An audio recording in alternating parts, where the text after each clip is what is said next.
Hola, hola, bienvenidos una vez más a mi canal Fuente de Vida. Hoy bajo el título Vivir para Dios. Y para comenzar hablando un poco sobre este tema, vamos a leer en Mateo capítulo 22, versículo 37. Jesús le dijo: amarás al Señor tu Dios con todo tu corazón y con toda tu alma y con toda tu mente. Y vamos a comenzar leyendo un poquito la explicación sobre qué es el amor. El amor es un conjunto de emociones y comportamientos caracterizados por la intimidad, la pasión y el compromiso. La intimidad es la familiaridad o amistad cercana. La pasión es un intenso deseo o entusiasmo por algo. El compromiso fluye a partir de la propia voluntad. Está el compromiso práctico, en este caso, donde mantenemos una disciplina al leer la Biblia diariamente, y está el compromiso bíblico emocional de tener conciencia de la presencia de Dios cuando se interactúa con las Escrituras. Tenemos ahí dos claros ejemplos de lo que significa compromiso. Está el compromiso físico, donde tú dices: yo voy a hacer esto cada día físicamente, yo voy, por ejemplo, a ir todos los días a cierto lugar, a hacer todos los días ciertas rutinas en la casa. Y está el compromiso emocional, donde tú en tu interior batallas cada día sobre hacer las cosas correctamente, donde tú sabes que vas a agradar, en este caso, a Dios. Un ejemplo claro de la Biblia es cuando Cristo murió en una cruz por nuestros pecados, para que nosotros nos declaremos muertos al pecado y vivos para Dios. Y así como Cristo murió al pecado y resucitó para vivir para Dios, nosotros también debemos considerarnos muertos al pecado y vivos para Dios en Cristo Jesús. Romanos capítulo 6, versículo del 9 al 11, dice: sabiendo que Cristo, habiendo resucitado de los muertos, ya no muere, la muerte no se enseñorea más de él, porque en cuanto murió al pecado, murió una vez por todas, mas en cuanto vive para Dios, vive. Porque vivir para Cristo implica no practicar el pecado, dejar todo aquello que hicimos y dijimos en vidas pasadas, poner nuestra mirada en las cosas celestiales y no en los placeres del mundo. ¿Cuáles son los placeres del mundo físicamente? El adulterio, la fornicación, el robo, la idolatría. ¿Cuáles son los placeres emocionalmente del mundo? La envidia, el enojo, la avaricia, la malicia, muchos. Mantener un pensamiento continuo a la satisfacción de Dios y ser misericordiosos, bondadosos, humildes, mansos y pacientes.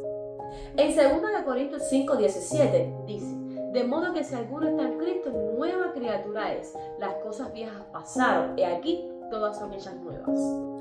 Yo no me estoy refiriendo a que somos seres perfectos, a que no podemos enojarnos, a que no podemos tener celo, a que no podemos sentir cierta ira en algún momento determinado, pero una vez que nosotros tengamos ese sentimiento, debemos interpretar cuándo veo ese sentimiento, cómo nos está atacando y cómo cortarlo. A veces suceden cosas en nuestras vidas que hacen que nuestros bombillitos pam, pam, pam exploten, ya sea de ira, ya sea de enojo, ya sea de contienda con alguien. Entonces, en esos pequeños momentos donde el bombillo se enciende, donde todo explota, es donde nosotros debemos darnos cuenta, reconocer que estamos haciendo algo incorrecto y decir: oh, zipper en boca, y recapitular en nuestra mente lo que está ocurriendo en ese momento para quitarlo, para no darle paso a las cosas del mundo, porque esos son placeres del mundo. Porque aunque tú no lo creas, cuando tú estás dándole camino a otra persona, ya sea en contienda, ya sea tu pareja en celo, ya sea en enojo por algo que te ha acontecido en ese momento de tu vida, cuando tú le abres camino, cuando tú le abres la puerta, no tienes para cuándo parar. Es como que se multiplica. Entonces, ¿qué es lo primero que debemos reconocer en ese momento? Está mal. No, yo no puedo darle camino a ese sentimiento que hace daño, y debemos cortarlo, y de esa forma cada día estamos agradando a Dios y estamos viviendo para Él. 3 formas de pensar para que nuestras actuaciones sean diferentes. Primero, no sujetarnos a la corriente del mundo. Segundo, no permitir que esa corriente nos arrastre a cambiar nuestra forma de pensar una vez conocida la palabra de Dios. Y tercero, mantener nuestra mente y nuestro corazón en el Señor, en sus enseñanzas, para así poder entender los principios de la vida de Dios, el cual nos lleva cada día a autoevaluarnos. Nosotros no debemos sujetarnos ni hacer las cosas que otras personas hacen. Nosotros no debemos, por la corriente de que todo el mundo lo hace, hacerlo igual. Porque muchas cosas de las que otras personas hacen no le agradan a Dios. Y si tú quieres vivir para Dios, tú lo primero que tienes que hacer es desagradar a las personas del mundo. Porque ¿qué tú prefieres? ¿Agradar a un compañero, a un amigo que no es cristiano, que es del mundo, que vive bajo la corriente del mundo, o agradar simplemente a Dios? No permitir que la corriente nos arrastre a cambiar nuestra forma de pensar una vez conocida la palabra. Muchas veces no nos damos cuenta que hay personas que se nos acercan y con su forma de pensar nos adentran a lo que ellos viven, a las cosas incorrectas, a la forma alocada con la que vive el mundo, y entonces le damos paso a las cosas que desagradan a Dios. Entonces no estamos viviendo para Dios, estamos viviendo para agradar a ese amigo, a esa persona o a las cosas que ocurren constantemente en el mundo. Mantener nuestra mente y corazón en el Señor y en sus enseñanzas, para así poder entender los principios de vida en Dios, el cual nos lleva cada día a evaluarnos. Tener nuestra mente y corazón en todo lo que hemos aprendido sobre la palabra una vez conocido al Señor. Cada día autoevaluarnos y darnos cuenta qué estamos haciendo bien, qué estamos haciendo mal, qué debemos cambiar y qué debemos mantener, o qué debemos alimentar para cada día acercarnos más a Él. ¿Por qué es tan difícil vivir para Dios? Somos pecaminosos y carnales. La carne y el espíritu se oponen entre sí. Se supone que como cristianos debemos crucificar nuestra carne para que podamos vivir por el espíritu. Y cuando nosotros pensamos sobre crucificar nuestra carne, físicamente, obvio, no te vas a poner en la cruz como Jesús. Estamos hablando de decirle no a las cosas terrenales, de decirle no a las cosas que a Dios les agrada. En este caso, muchas veces hay momentos donde tenemos compañeros que no son cristianos, que aún no han conocido al Señor, y nos hacen cierta invitación como joven a una discoteca, o si estamos casados a adulterar, o si no tenemos dinero a robar. Entonces son detalles donde nosotros debemos decir no, es muerto el pecado, muerta la carne, y vivir para Dios en espíritu y verdad, vivir para Él sabiendo que esas cosas están incorrectas, que aunque en algún momento determinado con esa persona lo hice, o esa persona supo que yo lo hice, dejarle saber y hacerle entender que ya yo no soy el mismo, que ya yo todas esas cosas malas las dejé atrás y vivo para el Señor. Dice en Gálatas 2:20: con Cristo estoy juntamente crucificado, y ya no vivo yo, mas vive Cristo en mí. Y lo que ahora vivo en la carne, lo vivo en la fe del Hijo de Dios, el cual me amó y se entregó a sí mismo por mí. Lo que vivías en la carne, lo que vivías en tiempos pasados, quedó atrás. Dios lo borró, Dios lo quitó, Dios lo limpió. Y aunque actualmente vivimos cada día batallas y luchas con nuestro cuerpo, con nuestros pensamientos, porque no somos seres perfectos, cada día Dios tiene que ver en nosotros el esfuerzo de agradarle, de querernos acercarnos más a Él. Vivir conforme a la palabra de Dios requiere que cada día hagamos todo lo que dice en ella, que pongamos en práctica cada cosa que el Señor nos revele, porque viviendo y poniendo en práctica todo esto, nos mantendremos firmes en sus caminos. Permanecer en Él y en su palabra es lo único que nos llena de plenitud y seguridad.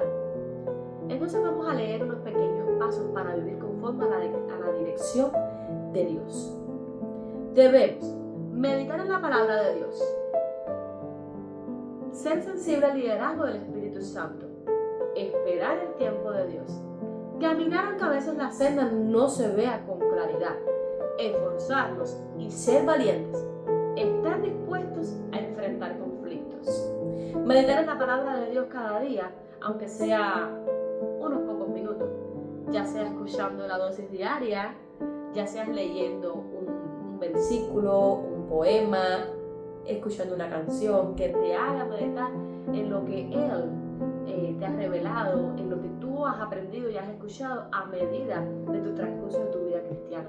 Ser sensible al liderazgo del Espíritu Santo es sentir cuando el bombillo rojo se enciende de algo incorrecto ya sea en tu pensamiento, ya sea en tus acciones o ya sea en tu forma de hablar. Siempre el Espíritu Santo va a estar ahí para orientarte y decirte, esto está mal, corrígelo. Hay que estar presente en nuestra mente y en nuestro corazón el sentir del liderazgo del Espíritu Santo. Esperar el tiempo de Dios. Muchas veces queremos algo que ocurra fácil, rápido. Queremos algo que llegue de la noche a la mañana. Muchas veces se nos olvida y nos afanamos porque lleguen las cosas y nos desesperamos por la respuesta de Dios. Entonces, esperar el tiempo de Dios es una de esas direcciones de las que debemos tener presente que Dios quiere que llevemos y hagamos en nuestras vidas, esperar en el tiempo de Él. Caminar aunque a veces la senda no se vea con claridad. Seguir firme adelante aunque no entendamos por qué estamos pasando por circunstancias o por procesos. Seguir firme aunque miremos a nuestro alrededor y cada día pensemos o nos venga a la mente que lo que estamos viviendo, lo que está aconteciendo en nuestras vidas es como que nos ahoga. Entonces, aunque todo se torne gris en nuestras vidas o alrededor, aunque no se vea con claridad, caminar por esa senda y mantenerte firme y fiel, porque Dios está contigo y Él es el que abre caminos y el que abre puertas que nadie puede cerrar. Esforzarnos y ser valientes es porque muchas veces en el camino, en las circunstancias, vamos a estar cansados, vamos a mirar entonces, a poner nuestra mirada en lo del mundo y espiritualmente se nos va a olvidar la fe. Entonces tienes que esforzarte para que cada día tú te mantengas firme en la palabra y en la promesa que Dios te ha dado, porque eres tu Padre Celestial y Él es el único que te puede ayudar en cualquier proceso que estés pasando. Estar dispuesto a enfrentar conflictos es porque una vez que tú decidas caminar en los caminos del Señor, de la mano del Señor, van a venir conflictos, van a venir contiendas, van a venir señalamientos. Entonces tienes que estar dispuesto a enfrentar todo eso porque no estarás solo. Cuando venga todo eso a tu vida, Dios estará contigo. Él pelea tu batalla. Entonces debes ser valiente, debes ser esforzado, debes ser paciente, debes ser sensible al liderazgo del Espíritu Santo, debes meditar cada día en la palabra que Él te da, en los versículos que tú veas en un lugar, en la propia internet, ya sea en un poema. Les voy a leer una pequeña frase que saqué de una postalita que se las voy a dejar al final de esta conversación. Dice, ser cristiano no es fácil. Te van a criticar por la mínima cosa que hagas, te van a señalar y muchas veces no te creerán. Pero vale la pena, porque aunque muchos te critiquen, Dios estará siempre contigo. Y si tienes a Dios, lo tienes todo. Entonces, no te entristezcas si te señalan, no te entristezcas si los problemas vienen a tu vida. No te entristezcas si en algún momento determinado tu bombillo de enojo, de celo, de contienda se encendió.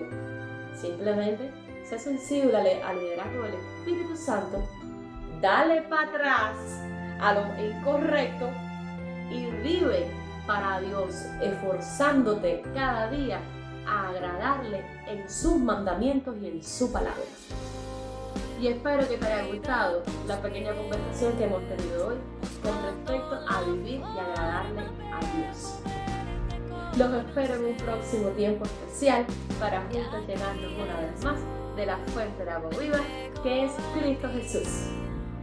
¡Chao!